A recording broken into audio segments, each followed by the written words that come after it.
Merhaba sevgili arkadaşlar. Bir Yumak'la Gelenler YouTube kanalıma hoş geldiniz. Bugün sizlerle bu burgu model berilerin yapımını paylaşacağım. Gerçekten çok şık, çok hoş bir model oldu. Ben bugün böyle iki renkle çalıştım. Videomun başında şu lastik kısmını kırmızı bordo renkte yapıyorum. Daha sonrasında da gri renge geçiş yaptım. Bunda gözükmediği için. Yetişkin bir beden ölçüsüdür. Küçültmek isterseniz bu başlangıçtaki zincirinizi küçülterek yapabilirsiniz. Videomun içerisinde de söylediğim gibi bu zincir 12 ve 12'nin katları şeklinde yapılıyor arkadaşlar. Yani bir küçük beden için 12 tane eksiltmeniz gerekecek. Eğer 12 tane eksilttiğinizde ölçü sizin için küçükse o zaman hani küçük bir boyda hazırlamak istiyorsanız o zaman tığ numaranız, mesela ben bunda 3 milimlik bir tığ kullandım.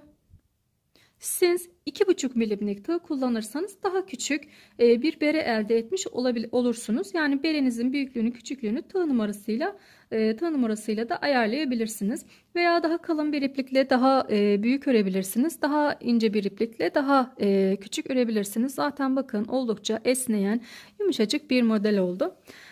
Şimdi kullandığım malzemelerimden bahsetmek istiyorum. Kartopu Baby One kullandım. Anti-peeling özelliğe sahiptir. Şöyle kodunu da vereyim. K1000 kodu var. Şimdi 100 gram 250 metre arkadaşlar, %100 akrilik bir iptir. Bu şekilde. Bundan bir adet kullandım. Yani bir ipim de tam olarak bitmedi. Çok az bir ipim kaldı. O şekilde tığımı da yine göstermiştim. 5 numara 3 milim tığ. Yani şu gri tığlardan kullanıyorsanız veya alacaksanız 5 numara 3 milim tığ. Bu şekilde yazıyor arkadaşlar. Bu da çok soruluyor. Bu şekilde yazılıyor. Veya bu 5 yoksa sadece 3 milim yazan tığlar da var. O da yine aynı tığdır. Yani buradaki 5 yazmıyor ama burada 3 milim, 3,5 milim gibi yazıyor. Aynısıdır arkadaşlar. Bu gri tığlar da bu şekilde yazıyor. Evet, şimdi dilerseniz beremizin yapımına geçelim. Geçmeden önce kanalıma abone değilseniz kanalıma abone olmayı ve bildirimleri açmayı unutmayın diyorum. Hepinize kolay gelsin. Evet arkadaşlar, berimizin yapımına başlayacağız.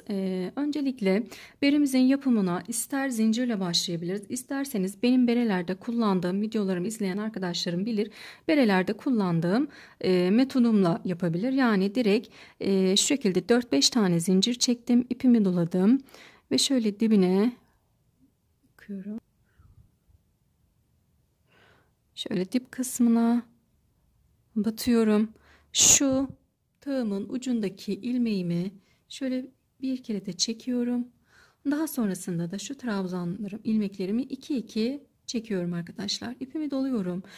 Şu dipte bir tane çekmiş olduğum var. Ona batacağız. Şuraya, şu dip kısmına batacağız. Şöyle bir çekiyorum. Daha sonrasında 2-2 çekiyorum. İpimi doluyorum. Şöyle bir çekiyorum, bir batıyorum ve bakın şu bir çıkarıyorum. Bu bir zincir görevi görecek bu en alt kısımda. Daha sonrasında da bunu 2-2 trabzanla çekiyoruz. İpimi doluyorum. Bakın şöyle döndürdüğünüz zaman zaten elinize de daha iyi görürsünüz. Şöyle bir arpa şeklini alıyor. Yani zincir şeklini ve bu kısmı şu şekilde şöyle ikili olarak böyle alıyoruz. Ve bir çıkarıyorum. Daha sonrasında da 2-2 çıkarıyorum. Şimdi bu kısma batıyorum. Bir çıkarıyorum.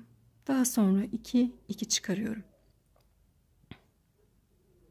Tüm berelerimde bu işlemi uyguluyorum. Aynı zamanda battaniyelerin başlangıçlarında da hani trabzanlı başlanacak olan battaniyelerin başlangıcında da bu metodu uyguluyorum. Genellikle bonibon battaniyede yapıyorum bunu arkadaşlar. Ve berelerimde bu şekilde başlıyorum. Bunu yapma sebebim şöyle çekmiş olduğumuz zaman esneyen bir model olması için, yani esniyor bu şekilde. Kafaya taktığımızda herhangi bir sıkma, alında bir iz belirtisi olmayacak bu şekilde. Zincirli de tabii ki olabilir. Zinciri hani bayağı bir bol çekmemiz gerekiyor. Ama dediğim gibi bunu yapamayanlar zincir çekerek bu işlemi yapabilirler. Bakın tekrar şöyle bir döndüreyim. Şöyle zincir şeklini almış zaten. O kısma batıyorum. Ve şöyle bir de çıkarıyorum. Daha sonrasında da 2 çıkarıyoruz. Şimdi bu trabzanı istediğim ölçüye gelene kadar yapacağım. Ben 4 yaş bir çocuğa göre yapıyorum. Yaklaşık olarak 54 santimlik bir ölçüde yapacağım. Şimdi size ölçüm tablosunu göstereyim. Şöyle ekran görüntüsünü alın dilerseniz. Şekilde. Bakın baş çevresi burası. Baş çevresinde 54 santim benim 3-5 yaş yani 4 yaş çocuğuna rahatlıkla 3-4-5 yaş çocuğuna rahatlıkla olabilecek şekilde yapıyorum. Siz daha küçük aylara göre yaş grubuna göre yapıyorsanız buradan takip edebilirsiniz. Ve mesela örnek veriyorum 6-12 ay için şöyle hemen devam ediyorum. 45-46 santimlik bir ölçü gerekiyor. Bu şekilde baş çevrelerine göre zincirinizi, hani zincir yapacaksanız zincirinizi, bu şekilde trabzanla başlayacaksanız da trabzanınızı o ölçüde yapın. Sonra üst kısmıyla devam edelim. Evet, şimdi toplamda 84 tane trabzan yaptım ve benim 84 tane trabzanım 82 santime 52 santime denk geldi. Burada zincirinizi çekerken ve trabzanlarınızı yaparken dikkat etmeniz gereken önemli bir nokta 12 ve 12'nin katları olması gerekiyor. Yani şuradaki sayı 12 ve 12'nin katları olması gerekiyor arkadaşlar. Buna dikkat etmemiz gerekiyor. Yapacağımız işlem yani 12'nin katları demek. Burada mesela ben 84 tane yaptım. 84'ü 12'ye bölebilirim. Bölünebilen bir sayı. Buna dikkat etmemiz gerekiyor. Ve ölçerken de şu şekilde ölçerken bakın şöyle birazcık örgünüzü çekiştirmeniz gerekiyor. Çünkü çocuğun başına koyarken zaten bu takarken açılacak lastik model olduğu için açılabilen bir örgü. O yüzden de çekerek ölçmeniz gerek. Evet, şimdi şöyle birleştireceğim arkadaşlar iki ucunu. Şöyle.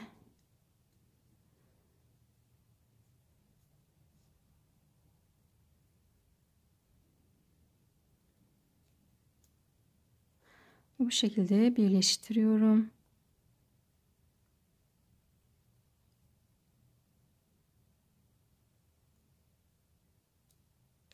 Evet.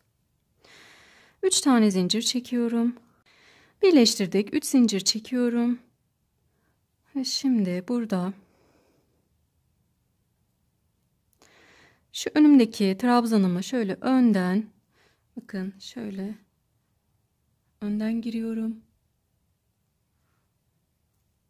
Trabzanımı yapıyorum. Tekrar önden giriyorum yanındakine. Bakın yanındaki trabzana tekrar önden ve trabzanımı yapıyorum. Şimdi diğer yanındaki trabzanıma şöyle arkadan öne doğru geldim ve bu şekilde alıyorum. Trabzanımı yapıyorum. İpimi doladım. Bunu şu şekilde önden alıyorum. Trabzan olarak yapıyorum. Tekrar önden alıyorum ve trabzan olarak yapıyorum. İpimi doladım. Yanındakini arkadan alıyorum. Yani bir ön lastik, bir arka lastik şeklinde örgümüzü devam ettireceğiz.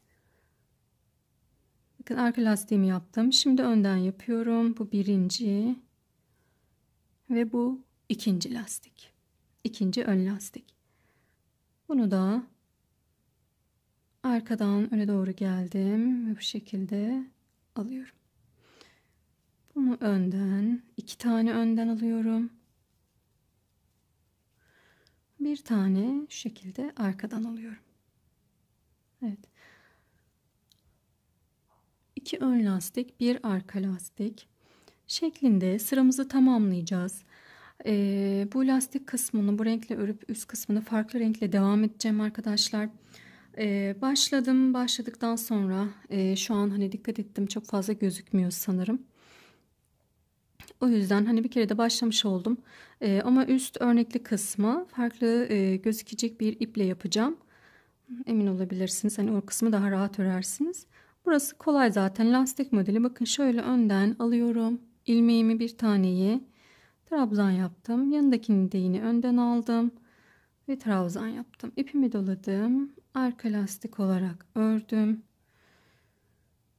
Bir tane arkadan, 2 tane önden. Evet, sıramızı bu şekilde 84 trabzan üzerinden, siz de hani kaç tane trabzan yaptıysanız bu dip kısmı o kadar, üst kısımda yine o kadar olacak. Eksiltme yapmayın, sıranızın sonunda mutlaka sayın.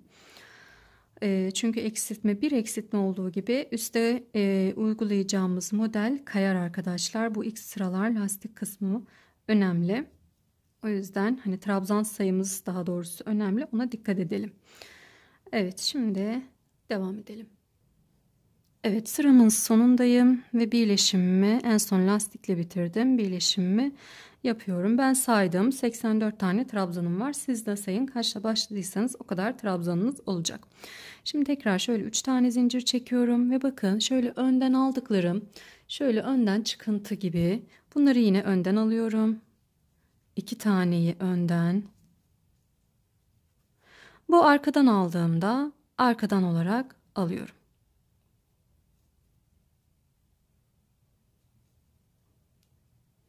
Önden olanı bu şekilde önden alıyorum. 2 tane önden. Bir tane arkadan. Bakın 2 tane önden. Bir tane arkadan. Öndeki 2 taneyi yine önden alıyorum. 1, 2. Arkadan olanı yine arkadan alıyorum. Bu şekilde lastik sıramızı uzatacağız. Kaç santim istiyorsak o ölçüde yapacağız arkadaşlar. Yani uzun istiyorsanız daha fazla sırada yapın. Size kalmış santim ölçüsü. Ben şimdi lastik kısmını yapacağım. Üst kısmıyla, örnekli kısmıyla devam edeceğiz. Dediğim gibi farklı bir iplikle öreceğim.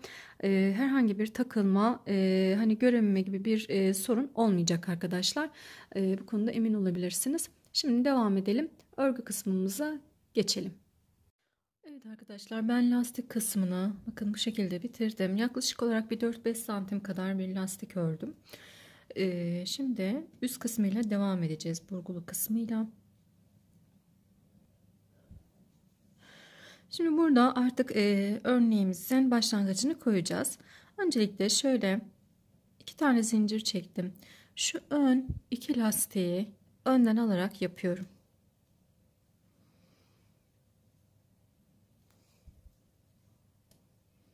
Evet. İpime doladım. Şu arka lastiğe, artık arka lastiklerimizi yapmayacağız. Buraya çakma trabzan yapacağız. İpime doluyorum, batıyorum, çekiyorum ve tığımda 3 tane var. Hepsini tek seferde topladım. İpime doladım. Tekrar şu 2 ön lastiği yapıyorum. 1, 2. İpime doladım.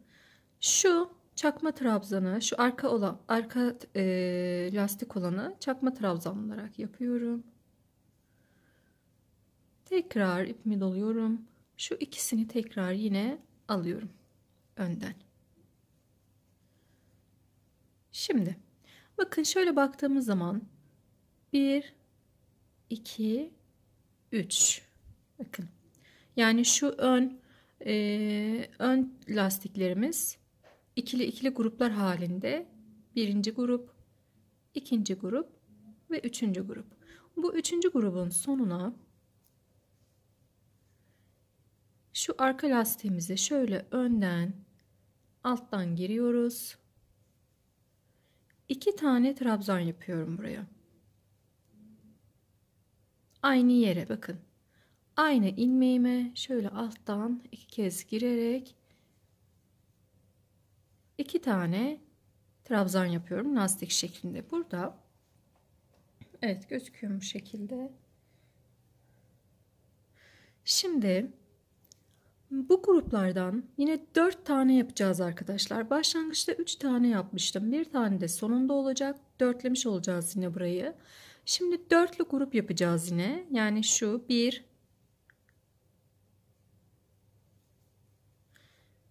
grup.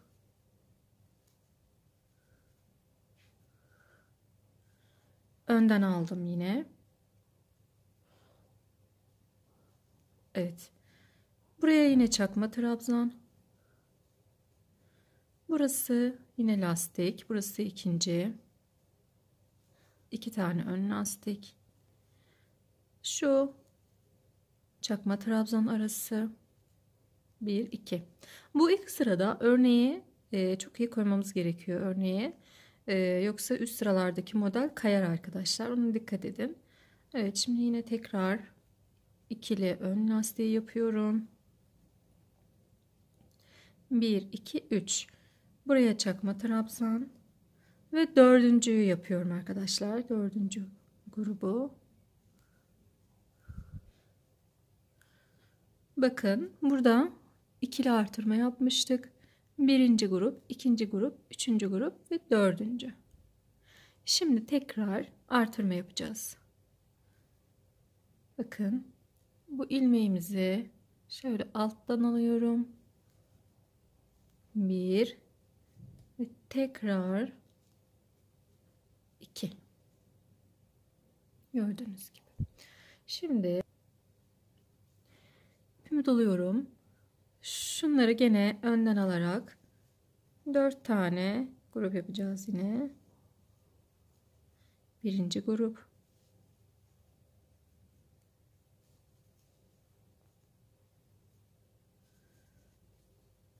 aralar çakma trabzan 2,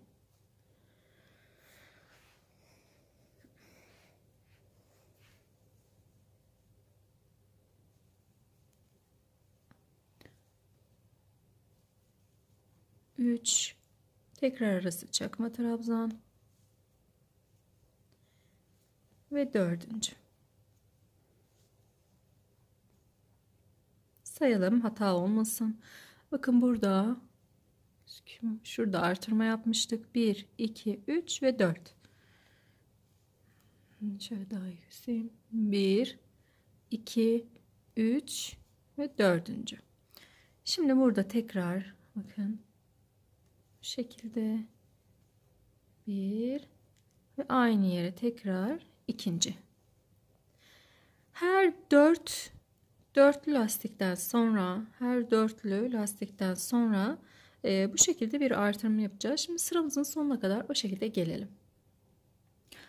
Evet, sıra sonuna kadar geldim. Sonda bakın artırmamı yaptım ve sondaki şu ön lastikli kısmı alıyorum. 1 2 ve birleştiriyorum. Evet. Şimdi bakın yine 4 sırada 1 olmuş oldu. Başlangıçta 3 tane bırakmıştık. 1 2 3 grup. Ondan sonrasında artırmayı yapmıştık. Buradakiyle birlikte de 4'e tamamlanmış oldu. Şimdi üst kısmını geçiyoruz. Yine 2 tane zincir çekiyorum. Şimdi şu artırma yerimizde itibaren bakın şu artırma yerimizden 2 sağında 2 solunda toplamda 6 ilmeğim olacak. Artırma yerim ortada. 2 sağımda 2 solunda gelene kadar örüyorum. Ön lastiğimi alıyorum.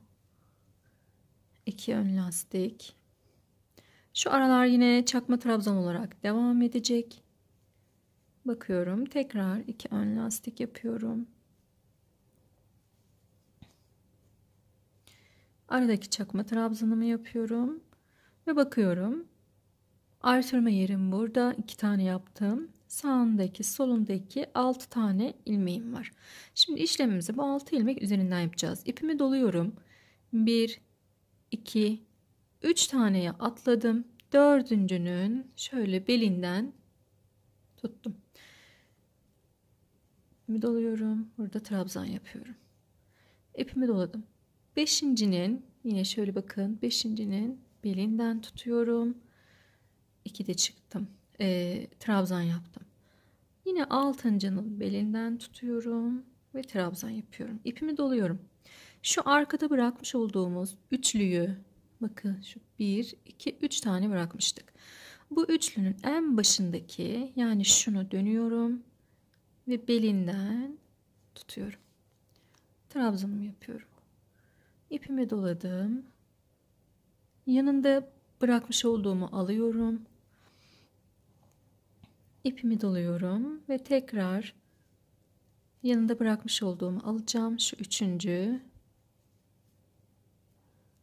Bir dakika arkadaşlar. Evet, üçüncüyü de alıyorum.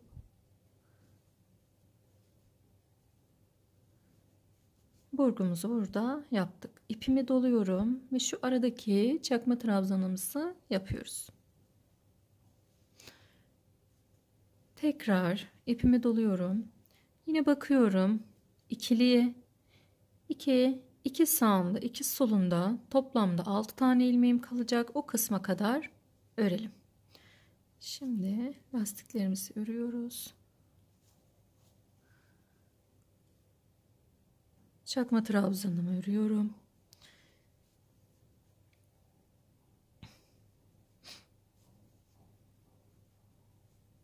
Evet. Tekrar çakma trabzanımı ördüm. Bakıyorum.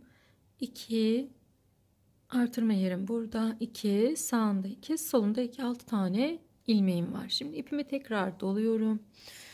Bakın şöyle göstereyim. 1 2 ve 3 tane atlıyorum. Şuradakilerimi 3 tane atlıyorum. Dördüncüye şöyle belinden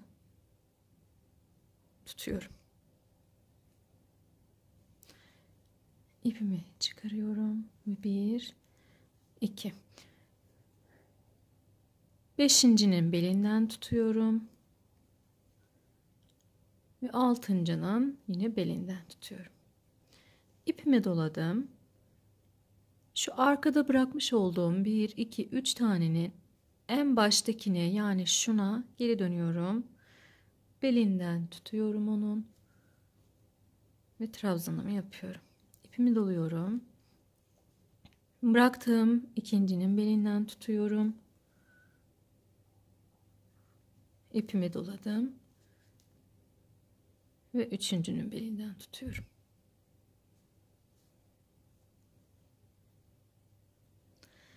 İpimi doluyorum ve şuradaki çakma trabzanımı yapıyorum. Evet, bir kez daha. Şimdi lastiklerimizi, ön lastiklerimizi yapıyorum. Aradaki çakma trabzanım.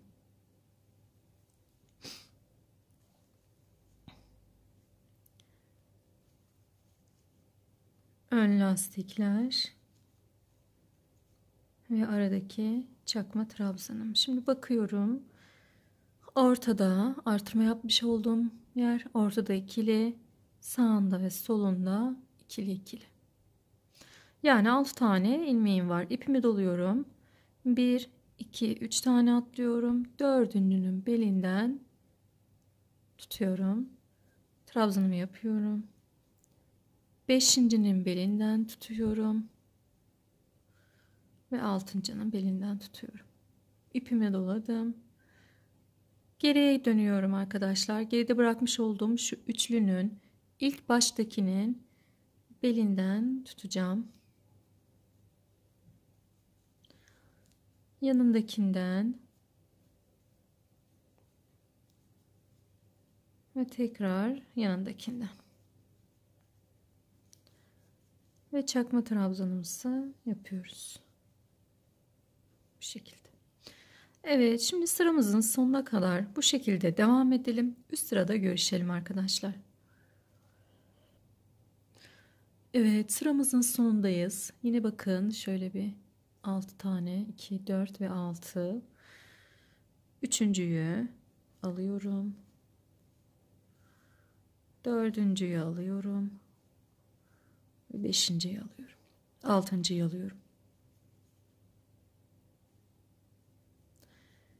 Geriye dönüyorum. Bırakmış olduğum üçlünün geriye dönüyorum. İlkini alıyorum.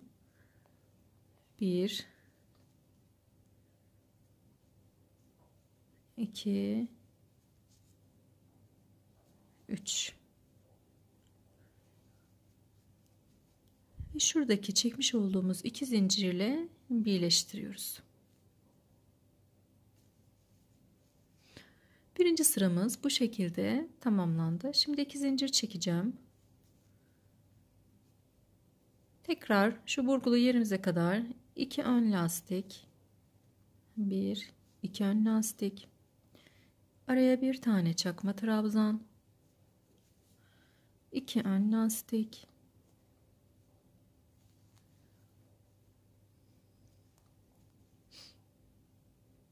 Bir çakma trabzan. Ve şimdi şuradaki burgumuza bakalım. Bakın. Önce şu altta gördüğümüz, yani şu dıştan görünen üçlü değil. Şöyle göstereyim. Dıştan görünen üçlü değil, içten gelen üçlüyü önce alacağız. Şöyle ipimi dolayayım. Bakın. Öncelikle bunu. Bir. Şöyle elinizle çekin arkadaşlar, görürsünüz. İkinciyi alıyorum. Ve üçüncüyü alıyorum. Bakın. Şimdi dönüyorum. Şu üstteki üçlüye. 1 2 3. İpimi doluyorum ve çakma trabzanımı yapıyorum. Tekrar şu lastikleri yapalım. 2 ön lastik.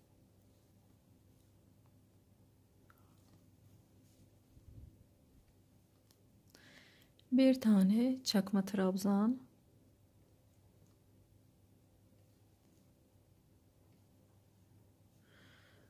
İki ön lastik.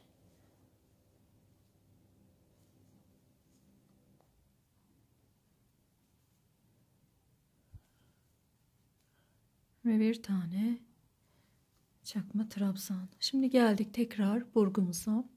Yine bakın şu üstten giden üçlüyü almayacağız. Alttan gelen üçlüyü alacağız. Öncelikle birinciyi aldım. İkinciyi de aldım. Ve lastik şeklinde alıyoruz arkadaşlar. Bakın burada üçüncüm de burada. Onu da yine şöyle lastik şeklinde alıyorum. Geçtik üstteki üçlüye. Bunu alıyorum. Bunu alıyorum. Ve bunu alıyorum.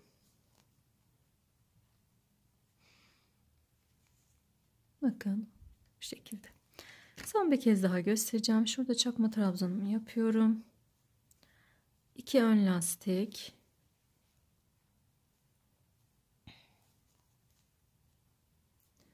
Bir çakma trabzan. 2 ön lastik. Ve çakma trabzan. Evet, geldik buraya.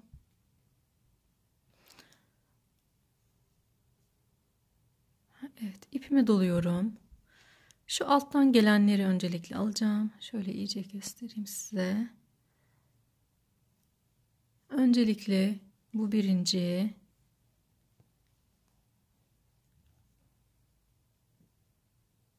İkinciyi alıyorum.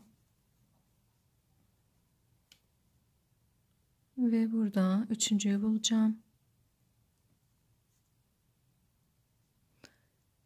Bakın. Üçüncü.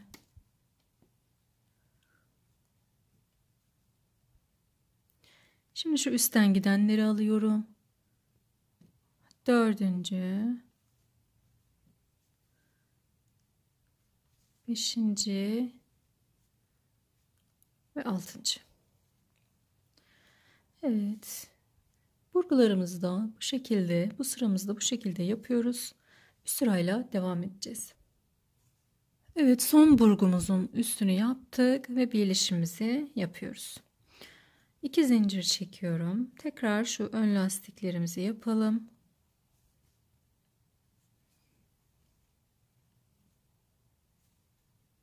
Çakma trabzanım, ön lastikler ve çakma trabzan. Şimdi geldik burgumuzun yerine. Aynı işlemi yapıyoruz arkadaşlar. Yine bakın, ilk gördüğümden itibaren başlayarak şöyle lastik şeklinde alıyorum.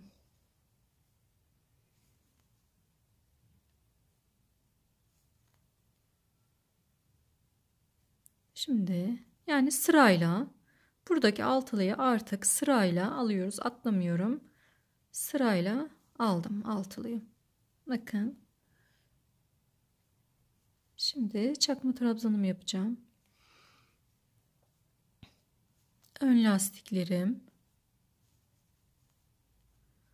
çakma trabzan, tekrar ön lastikler,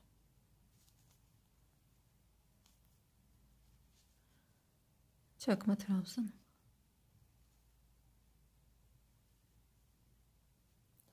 Şimdi bakın tekrar yine aynı işlemi yapıyorum.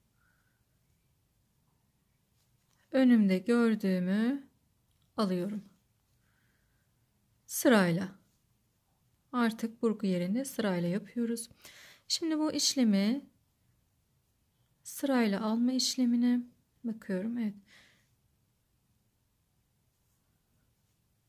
Bir tane daha alacağım. Şöyle şuraya çakma trabzanımı yapayım.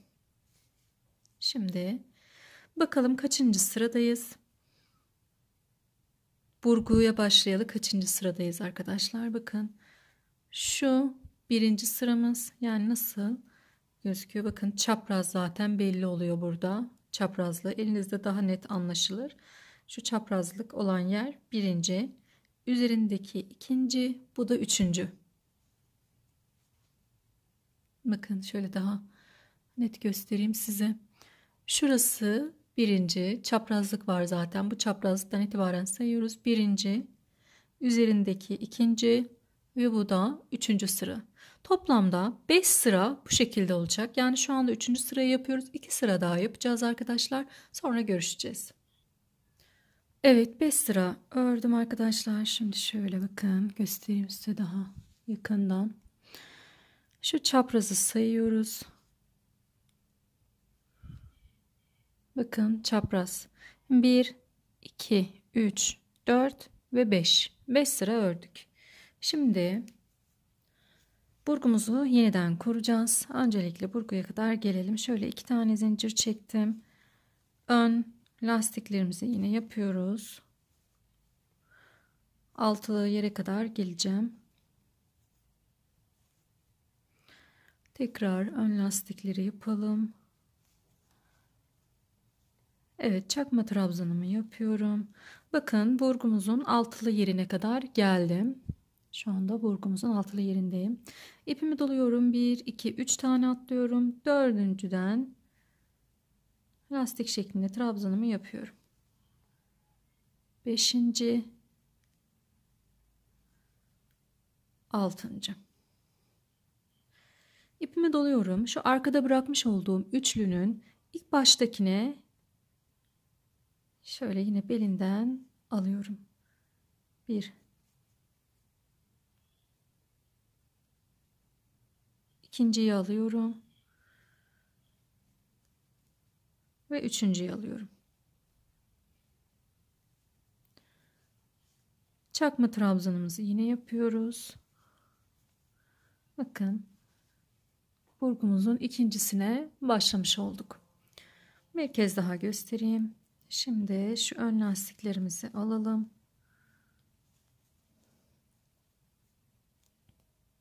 Çakma trabzanım, 2 ön lastik ve bir çakma trabzan, 2 ön lastik, tekrar ve bir tane çakma trabzan, altılıya geldim. İpimi doluyorum. 1, 2, 3 tane atlıyorum. Şöyle göstereyim. 1, 2, 3 tane atlıyorum. Dördüncüden alıyorum. 5. ve 6. İpimi doladım. Geriye dönüyorum. Şu üçlüyü alacağım. İlk baştakini alıyorum. 1, yanındakini alıyorum. 2 ve tekrar yanındakini alıyorum. 3 ve çakma trabzanımızı yapıyoruz.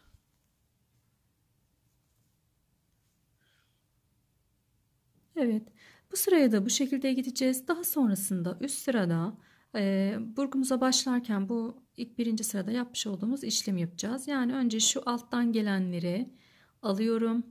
Daha sonrasında da hani alttan gelenleri alacağım şu şekilde. Daha sonrasında da üst kısımdakileri alacağız. Şimdi oraya kadar gelelim, bir kez daha göstereyim, sonra devam edelim. Evet, sıramızın sonuna geldik. 2 zincir çekiyorum. 2 ön lastiğimizi yapıyorum. Aradaki çakma trabzanım ve 2 ön lastik. Evet. Tekrar çakma trabzanımızı yapıyoruz. Şimdi bakın, burgudayım. Önce burgumuzun şu alttan gelen 3 taneyi alacağım. 1 2 ve 3.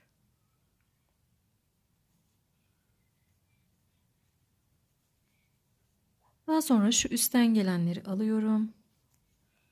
4 5 6. İpimi doluyorum. Çakma trabzanımızı yapıyoruz. 2 ön lastik.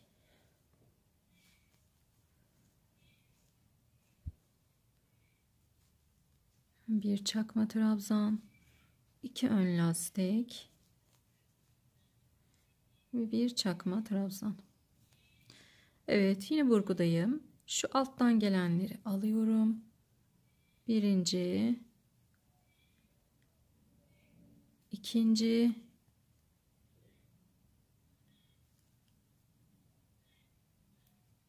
ve üçüncü.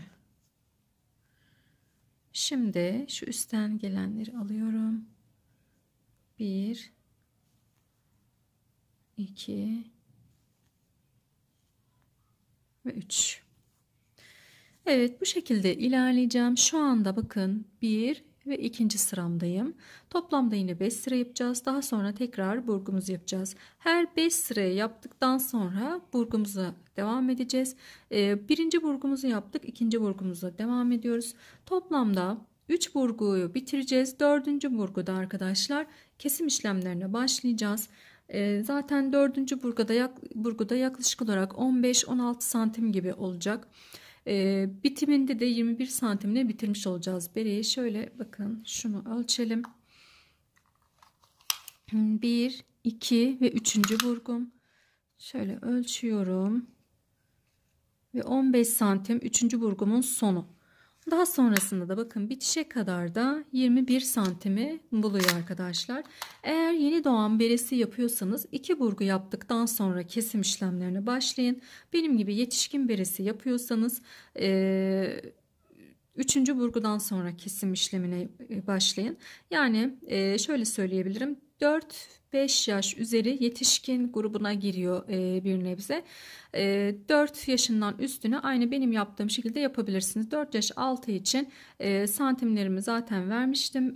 Videonun başında ölçüm tablosunu vermiştim. O ölçüm tablosundan yararlanarak hani kaç santim kaç yaşa göre yapıyorsanız o şekilde yapabilirsiniz arkadaşlar. Şimdi 3. burgumuzun sonuna kadar gelelim ve kesim işlemleriyle devam edelim.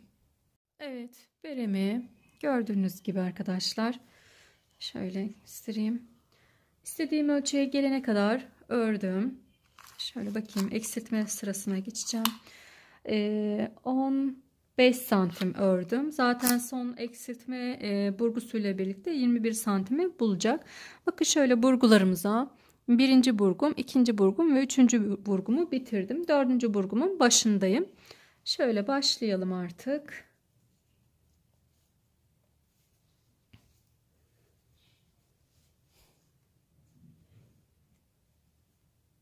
Evet. Şöyle bir 2 zincir çektim. Bakın şurada dörtlü olan 2 ön lastiğim var. 2 ön lastiğimi alıyorum. 1 2. Şu arada çakma trabzan yapıyorduk arkadaşlar. Bu çakma trabzanı yapmıyorum. Şu 2 ön lastiğin arasındaki çakma trabzan. Onu yapmıyorum. Direkt atlıyorum. Diğer 2 ön trabzanıma, yani lastiğime. Şimdi burguya geleceğim. Burgunun yanındaki çakma trabzanımı yapıyorum. İpimi doluyorum. 1 2 3 tane atlıyorum. 4.'ye burgumuzu yapmaya başlayacağız. 5. 6. İpimi doladım. Geri dönüyorum. Baştaki ilkine artık burguyu biliyoruz arkadaşlar nasıl yapıldığını. Şöyle. Şu üçüncünü de alalım. Evet, şimdi buradaki çakma trabzanı da yine yapıyorum. Yani burgunun başındaki ve sonundaki çakma trabzanımızı yapıyoruz. İpimi doluyorum.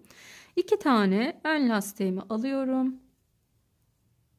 Bu aradaki çakma trabzanı atlayıp yanındaki 2 ön lastiğimize geçiyoruz. Ve buradaki, bakın burguya geçiş yerindeyim şu anda. Buradaki lastiğimizi atladık. İpimi doluyorum. 1, 2, 3 tane atlıyorum. Dördüncüye burgumu yapıyorum.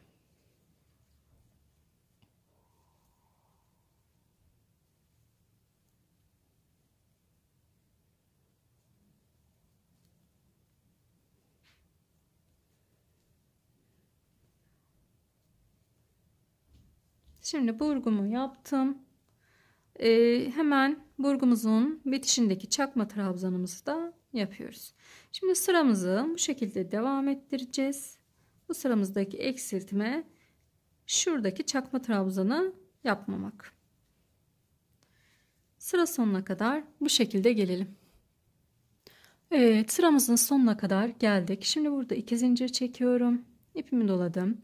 Şu ilkini yapıyorum.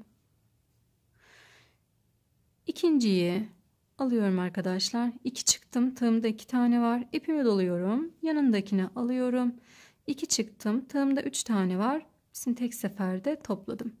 Şu dördüncüyü de tek olarak alıyorum. Yani burayı 3'e düşürmüş olduk. Şu aradaki çakma trabzanımı yapıyorum. Şimdi şu burgumuzu yapacağız. Burgumuzun ilmeklerini alacağız.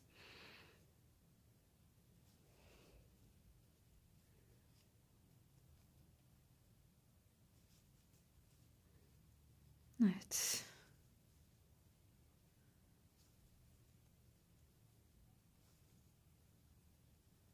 Bu şekilde. Şimdi buradaki çakma trabzanımı yapıyorum.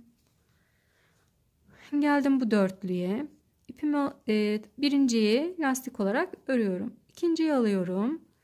2 çıktım. Tığımda 2 tane var. İpimi doluyorum. Yanındakini alıyorum. 2 çıktım. Tığımda 3 tane var. Hepsini tek seferde topladım. İpimi doladım. Son dördüncüyü de lastik olarak aldım. Ve buradaki çakma trabzanımı örüyorum. Evet. Şimdi şu burgumuzu alıyoruz. 1, 2 ve 3.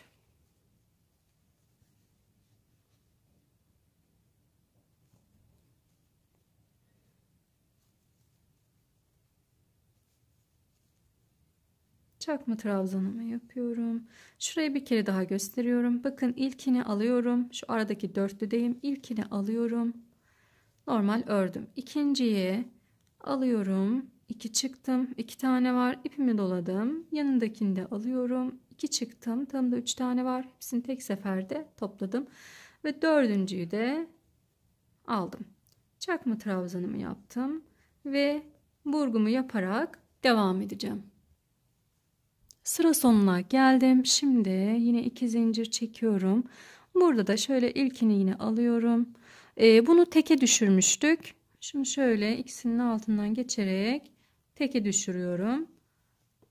Ve bu sırada eksiltme yapmıyoruz. Yapmış olduğumuz eksiltmeleri devam ettiriyoruz. Şimdi burgumuzu yapalım. Buraya hızlı geçeceğim. Şurada eksiltme yapmıyorum çünkü.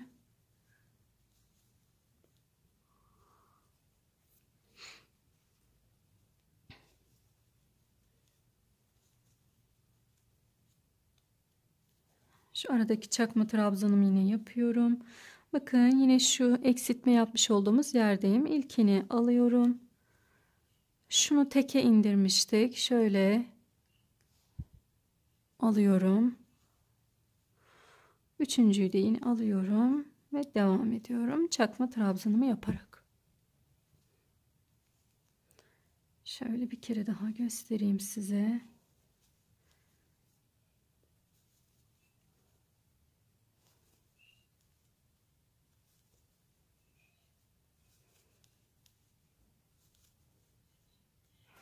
Evet.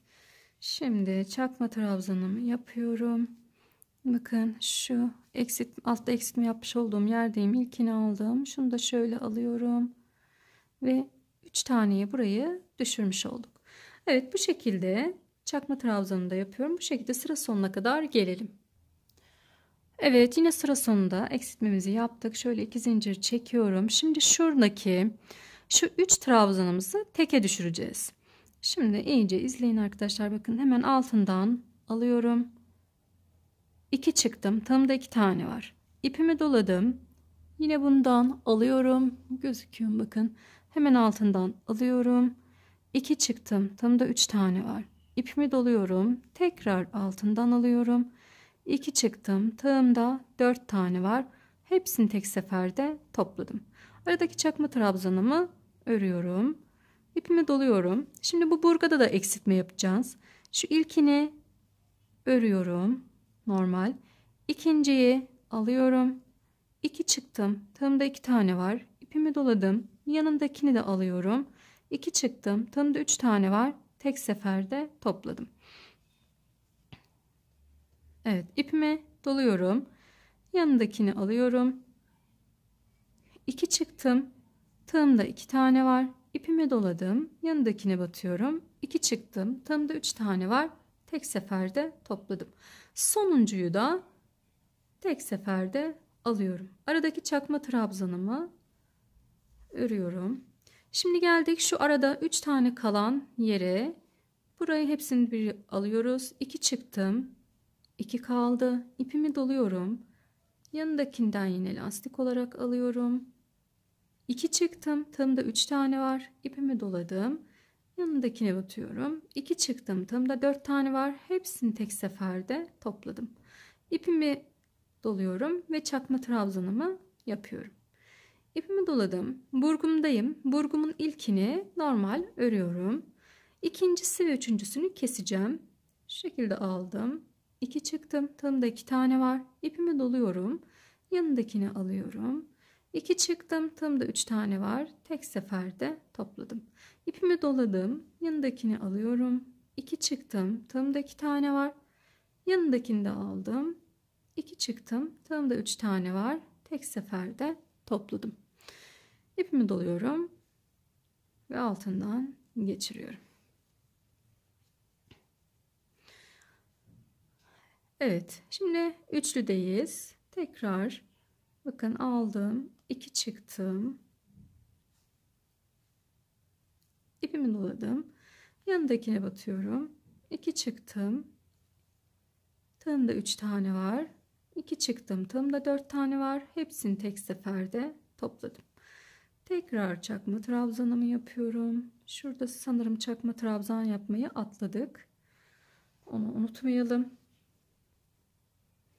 Burgudan sonraki çakma trabzanımızı yapıyoruz. Evet, kesimimizi yapıyoruz yine. Sanırım bu kısımlar iyice anlaşıldı. Sıra sonuna kadar böyle kesim yapacağız. Tekrar çakma trabzanımı örüyorum. Şu burguyu tekrar göstereyim. Bakın aldım. Normal ördüm. İkinci ve üçüncüsünü kesiyorum. 4 ve beşincisini de kesiyorum. Ve altıncısını örüyorum. Daha sonrasında da çakma trabzan.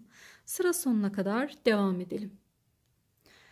Evet, yine birleşimimizi yaptık. 2 zincir çekiyorum. İsterseniz 3 çekebilirsiniz buraya arkadaşlar. Şimdi şu üçlüyü 1'e indirdiğimi şöyle bakın altından şöyle alıyorum. Ve bir tane lastik yapıyorum. Şu ipimi yürütemedim. İpimi doluyorum. Şu aradaki çakma trabzanımı öreceğim. Burgumdayım. İlkini örmüştük. Düz. İkincisini bakın teke düşürdük onu. Kesim yapmıştık. Bunu yine bir tane olarak alıyorum. Bunu da bir tane olarak alıyorum. Ve bu sonuncuyu zaten kesmemiştik. İpimi doluyorum. Lastiğimi yaptım. Şimdi şu üçlüyü şu 3 tane olup da bir taneyi düşürdüğümü hepsinin altından bir kere de topladım. Ve çakma trabzanımı yapıyorum. Bu sırada eksiltme yapmıyoruz. Evet, burgumun ilkini alıyorum. İkinciye bakın şöyle altından aldım. Yanındakini de yine ve sonuncuyu da yine alıyorum. Ve çakma trabzanımı yaptım. Şu teke indirdiğimi de şöyle altından hepsini tek seferde topladım. Burası bir tane. Evet, şimdi sıramızı bu şekilde tamamlayalım. Evet, yine sıra sonundayım. Şöyle 2 zincir çekiyorum. Şimdi şu ön lastiği örüyorum. Şu çakma trabzanımı artık örmeyeceğim. Şu arada kalan çakma trabzanımı örmeyeceğim. Direkt burguma geçiyorum. Şu ilkine alıyorum arkadaşlar. Şu 2 ve 3.'yü keseceğim. Bakın şöyle tekrar yavaştan göstereyim. Bunu aldım. 2 çıktım. Tığımda 2 tane var. Yanındakini de alıyorum. 2 çıktım. Tığımda 3 tane var. Tek seferde topladım. 4.'yü de normal olarak alıyorum. Şimdi ipimi toparladım. Şu son çakma trabzanımı kesiyorum. Yani örmeyeceğim. Şu tekliği alıyorum. Çakma trabzanı örmüyorum. Burgumdayım. Şu ilkini ördüm. İkinci ve 3.'yü keseceğim. Battım. 2 çıktım. Tığımda 2 tane var. Yanındakine batıyorum. 2 çıktım. Tığımda 3 tane var. Tek seferde topladım. 4.'yü de tek olarak ördüm. Evet, çakma trabzanı atladım. Şu ön trabzanımı, bir tane kalan ön trabzanımı ördüm. Çakma trabzanı atlıyorum. Burgumdaki ilkini ördüm. İkinci, 3.'yü keseceğim. Ve sonuncuyu da tek olarak öreceğim. Evet, bu sıramızda bu şekilde devam edelim. Evet, sıramın sonundayım. Burada da 2 zincir çekiyorum. Ve kesim yapmadan öreceğim. Şunu bakın teke düşürmüştük. Şöyle aldım. Aradaki tek lastiğimi alıyorum. Bakın şu teke düşürdüğümü şöyle alıyorum ve teke düşürüyorum. Evet, kesim yapmadan bu sırayı sıra sonuna kadar tamamlayalım.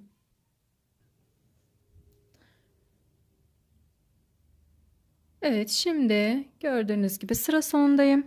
Şöyle 1-2 zincir çekiyorum.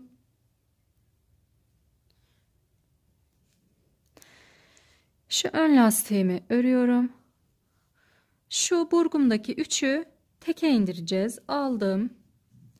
2 çıktım. Tığımda 2 tane var. İpimi doladım. Yanındakine batıyorum. 2 çıktım. Tığımda 3 tane var. İpimi doladım. Yanındakine battım. 2 çıktım. Tığımda 4 tane var. Tek seferde topladım. Ön lastiğimi yapıyorum. Geldim yanındaki burguma. 2 çıktım. Tığımda 2 tane var. Yanındakini alıyorum. 2 çıktım. Tığımda 2 tane var. Yanındakini alıyorum. 2 çıktım. Tığımda 4 tane var. Hepsini tek seferde topladım. Ve şu tek öndeki ön lastiğimizi alıyorum. Bakın şu burgudaki üçlüdeyim yine. Aldım. 2 çıktım. Tığımda 2 var. Batıyorum yanındakine. 2 çıktım. Tığımda 3 var. Yanındakine battım. 2 çıktım. Tığımda 4 var. Tek seferde topladım. Ön lastiğimizi de alıyoruz. Şimdi sıra sonuna kadar da bu şekilde devam edelim. Evet, sıramı birleştirdim. Şöyle 2 zincir çekiyorum. Şu ön lastiğimi aldım. Şu 3'e düşürmüş olduğumu şöyle tek seferle alıyorum. Ön lastiğim. Şu 3 düşürmüş olduğumu tek olarak aldım. Ön lastiğimi aldım. Tekrar bunu alttan teke indirdim.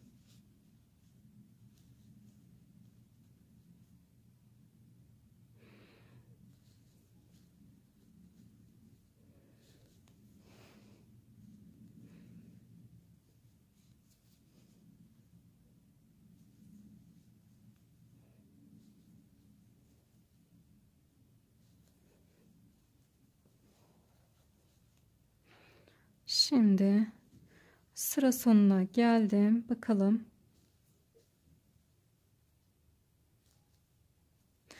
Şimdi şöyle bir açıklık kaldı. Burayı iple de hani ipinizi uzunca kesip büzebilirsiniz arkadaşlar. Çok az ama şöyle de yapabiliriz. Bakın şu kalanlarımızı da kese kese gidebiliriz. Bakın battım, şu ön lastiğe battım, 2 çıktım, tığımda 2 var, yanındakine battım, 2 çıktım, tığımda 3 var, tek seferde çıkardım. İpimi doluyorum, şunu alıyorum alttan, 2 çıktım, 2 var, yanındakini de alıyorum, 2 çıktım, 3 var, tek seferde topladım. Böyle 2 2 sıra sonuna kadar keseceğim ve böylece ortası kapanmış olacak. Evet, şimdi 2 2 kesiyoruz. Dediğim gibi bu kesimi yapmayabilirsiniz. İpinizi uzunca koparıp büzebilirsiniz. Şöyle ben kestim.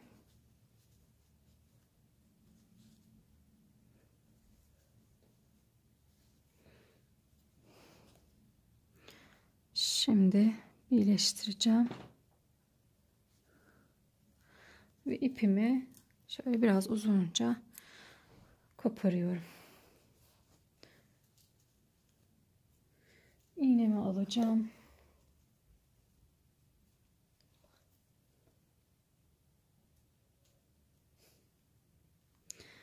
Evet, şimdi şurada şöyle çok minik bir yuvarlak kaldı. Onu da şöyle yapıyorum arkadaşlar. Bir içten bir dıştan.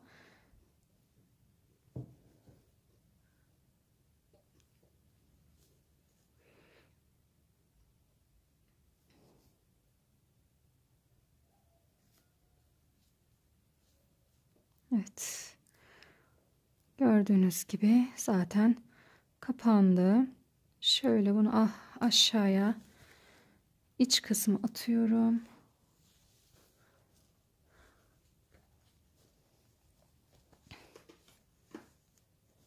Evet, buradayım. Şöyle burada bir düğüm yapacağım ki iyice sıkılaşsın, sağlamlaşsın.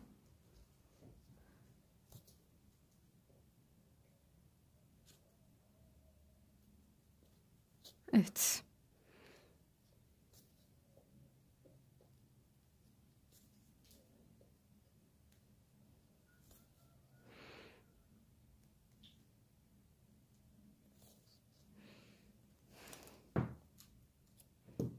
İpimi kopardım.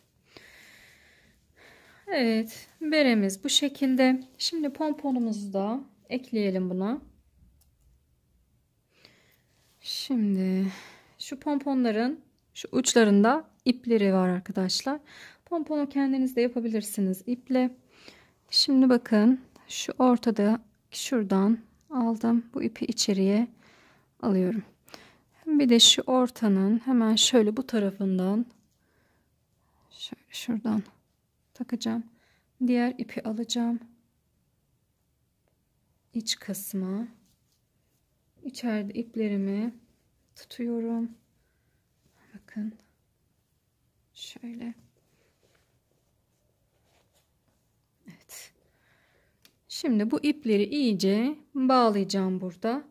İyice bunu buraya sıkıştıracağım arkadaşlar.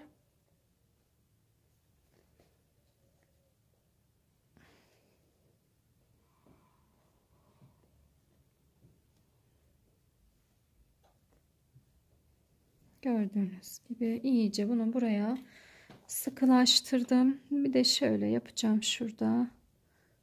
Şunu şuradan.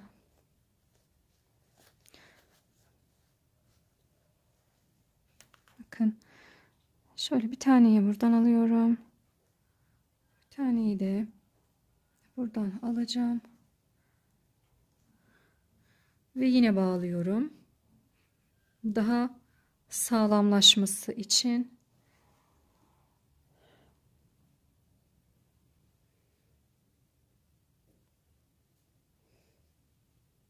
Evet. Ve Ve ipimizi koparabiliriz. Bu ucunu da isterseniz çakmakla yakabilirsiniz. Evet arkadaşlar, gördüğünüz gibi berem bitti. Gayet şık, güzel oldu. Böyle bordo renginde yaptım. Başlarken zaten bununla başlamıştık.